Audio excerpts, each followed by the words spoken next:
everybody, welcome to the video and welcome to my beading corner, where we are going to talk about tips and tricks for my beginners to intermediate beaders, some tools that you are going to be able to use today to hopefully help improve your beading and just help you out. Here we go. Alright, here is the graph paper that I use. You can purchase graph paper at your local craft store, Walmart.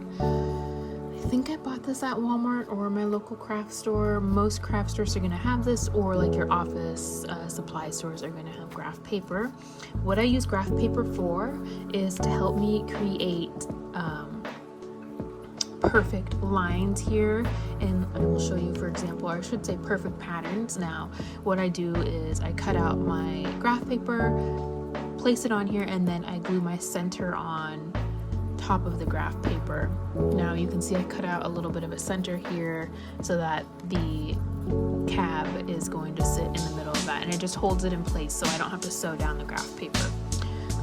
What that looks like finished, still working on this, but this piece right here, that's what that's going to look like eventually.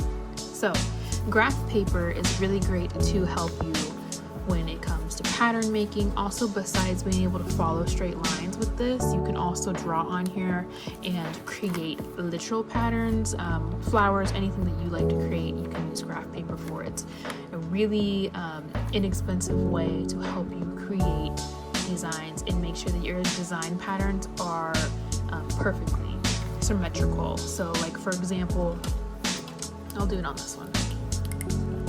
Show you here.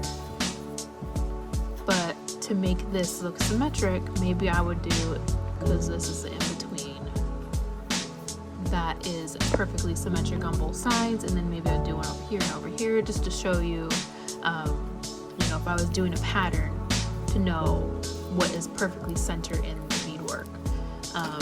Also, you can purchase patterns like this. I got this off of Etsy. This is from Razzmatazz actually, and he creates circle patterns, other patterns also, but these are for creating patterns, and you can glue these down on your centers and bead around these, and these will help you also if you like using something like this. This might be easier. I've purchased these, but I haven't used these yet. I just been sticking to the graph paper so far. The next hack is watercolor paper. Now mine looks like. This is the paper that I'm using currently, which is part of this, and this is a brand that I use. What do I use watercolor paper for? So I use this as my backing. I glue all of my pieces down. You can see this is placed on some watercolor paper and glued down, and I use that for my backing. Lots of other beaders will use maybe for sale signs, or I've seen very commonly used cereal boxes. You can use those, and if you are more of a beginner or lean more on the beginner scale, maybe I would use cereal boxes because it's an inexpensive way to get backing, and also you are recycling, so that's awesome. But I like to use watercolor paper. Now, this paper particularly is very stiff. So you can see how stiff it is, and it peels out of this book pretty easy, but it is nice hardy paper if you are looking for backing. This is not the most inexpensive option, but it is a really awesome option and relatively easy to find. Like I said, you can get this at a craft store, or I believe also even Walmart will sell this. So watercolor paper for backing is a little bit of a life hack. Alright, the next little hack is fabric markers. Now, you can get these at the craft store. These are $10 apparently.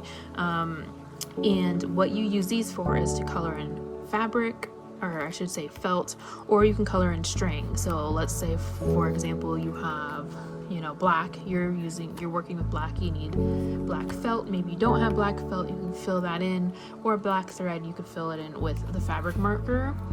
Also, fabric markers are really great for drawing on Pellon if you want to create, like they're showing you some designs here, but you could literally draw on the felt your pattern with the fabric markers. The thing with the fabric markers is I will say this from experience, you cannot erase it. It will not go away. It is more permanent than a permanent marker. So make sure that when you're drawing with a fabric marker that is what you want. And I will show you an example. I drew or colored in here in the center here on this Pellon with a black fabric marker. Forgive the clear thread. I messed up, and I have black thread, I just didn't use it. But I did color in here, so you can see in between the lines where it's white and then it turns black because I colored it black. So fabric markers are really awesome for that. They are just like a quick, easy hack if you need to change colors. And really, like with this set for $10, you get pretty much every color you're gonna need. And I do use these pretty often with Pellon, and so they are great. And I've used it on string too. I actually used it, let's see if I can find it on here, right here, where I finished. You can see the knot, but I colored it black, so you really can't see it, you know, but you kind of can see it, but not really. So you can do that also with the fabric markers. Next is Pellon, the next hack. This one is pretty easy to find online. You can see a lot of beaders will use Pellon, and they will talk about the Pellon that they use. It's not so much a hack if everybody knows that it exists, but you can purchase Pellon at your local craft store, your local fabric store, and it is a way cheaper and easier to come by than a beading mat. And it just is, in my experience, is easier to get and you get more for your money. So Pellon, this is the Pellon that I use, single side, fusible, ultra firm stabilizer. Screenshot that and you can go to your local store and purchase the Pellon. I cut my Pellon up, and this is what Pellon looks like. Once it's cut up, you're going to get it in a big roll, and my suggestion is, depending on what you're making, to start with half a yard, and you can cut pretty much, you know, more than this and get all of the pieces that you're going to need for jewelry.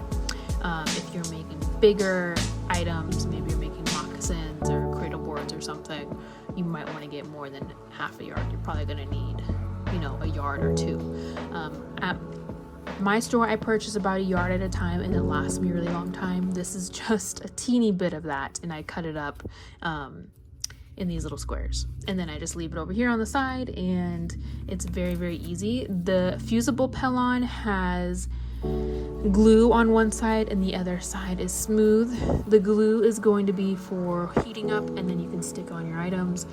I have not personally used that like with these guys. I use E6000. Use at your own risk when it comes to that, but Pellon is a lifesaver, and it is honestly the way to go when it comes to beading. So don't waste your money on the beading felt. Get Pellon. All right, the next tools with Pellon you're going to need in order to make really great lines. You can see it over here, but first thing you're going to need is a rotary cutter. I got this one, I believe, at Joann Fabrics, and it actually came in a kit with a mat and with a ruler. So these obviously are optional, but they will help you a lot when you're cutting Pellon, and that's how I get my perfect squares like this, is with the rotary cutter and with the cutting mat and the ruler.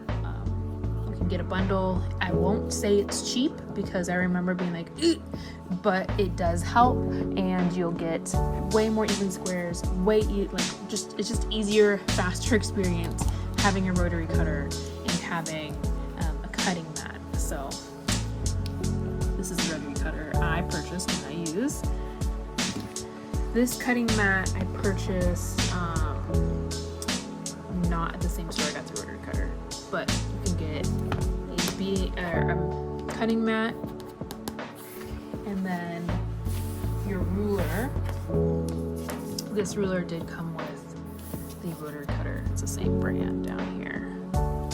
And this one is not super big, it's just big enough. And if you already are somebody that like works with fabric, you probably already have these tools. But the great thing with you know, this setup, if you get a cutting mat, you can also use it for beading, and it does have measurements down here, so you can put your beading mat on this, especially if you need to save space. You can put your beading mat on this and bead on top of this when you are not cutting, and that's really awesome too, because then it creates a safer space for beading. All right, now this last hack is very subjective, very subjective, and in my opinion, you're going to need these things. This is going to be completely up to you in how you bead and how you like to bead and what you're doing with your beadwork.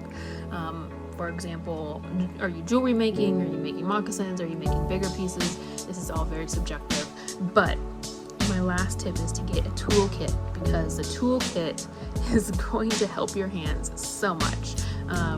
So I have two toolkits. I'm going to show you both of them, and I would prefer, if you are a beginner to intermediate, to get this toolkit over this one. I'm going to tell you why. So this is the Satin Touch Coral Kit. The Satin Touch Coral Kit I purchased, both of these I purchased at Shipwreck Beads, and I would say go there if you can walk in store and buy a toolkit. If you cannot, I believe you can purchase these online through them, and I would recommend either of these, but the other kit I would recommend more. So this is what, I'm going to zoom out a little bit.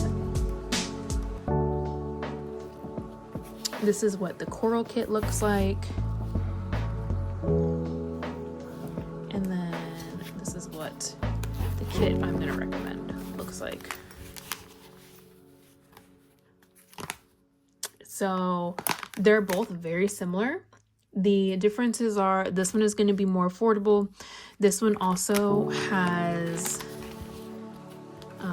the tools in here are going to be a little bit smaller, and that is because this toolkit is made more so for jewelry making, so it has smaller heads on these pieces for smaller findings. If you are somebody that works with smaller findings, you're probably gonna like this. Also, if you have smaller hands, these are smaller tools, so they are easier to hold, and these tools are actually very, very nice. This is the more cost-effective kit. If you can't afford a kit, any of these tools, if you can purchase them individually, which I believe you can on Shipwreck Beads website, I would purchase any of these. These personally, the needle nose pliers are my favorite, and I would purchase these separately. If you only could pick one tool out of this kit, I would grab this tool.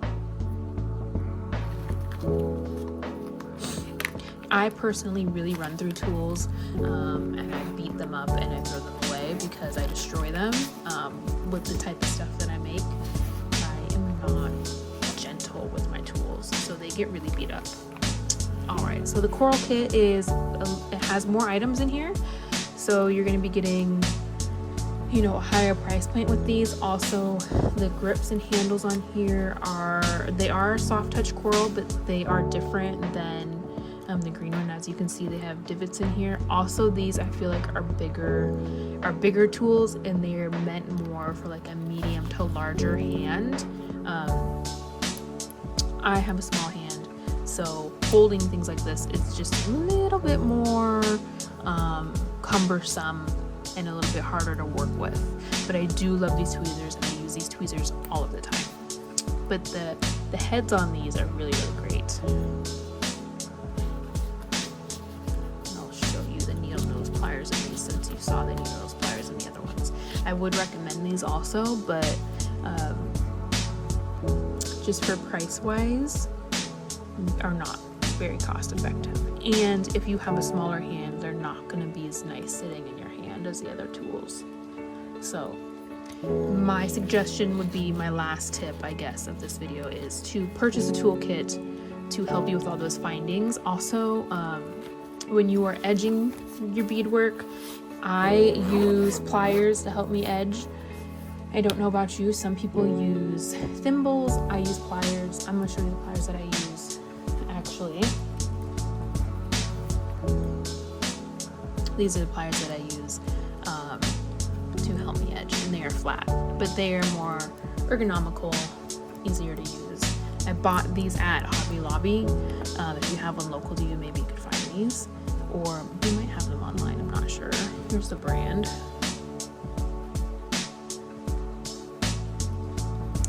But I like these. I've been using these for a little while now, and I had to buy these individually, so they were kind of one-of-one. So like I said, I would purchase some tools. Obviously, rulers are your best friend. You're gonna have rulers all over the place trying to get a straight edge or count things, or you can use rulers for so many things, and beading. So that is all of my suggestions with this video. Also, I'm going to leave a list at the end of this video of all the places that I purchase beads. If you live in the Pacific Northwest and specifically live in Washington State, I would suggest walking into Shipwreck Beads. It might be a drive for you. It is a little bit for me, but they are a huge bead store here locally, and they have so many things. I purchased both of these sets at Shipwreck Beads. You probably can purchase these online there still. I'm not 100%, but they have great selection. It is a fantastic time walking into the store. Their website is hodgepodge. Honestly, very mediocre shopping experience online with them, but their in-store is chef's kiss. It is so great. So yeah, so I'm going to slide you guys over to the reel of all the places to purchase from that I purchased from, and I will see you guys in the next video.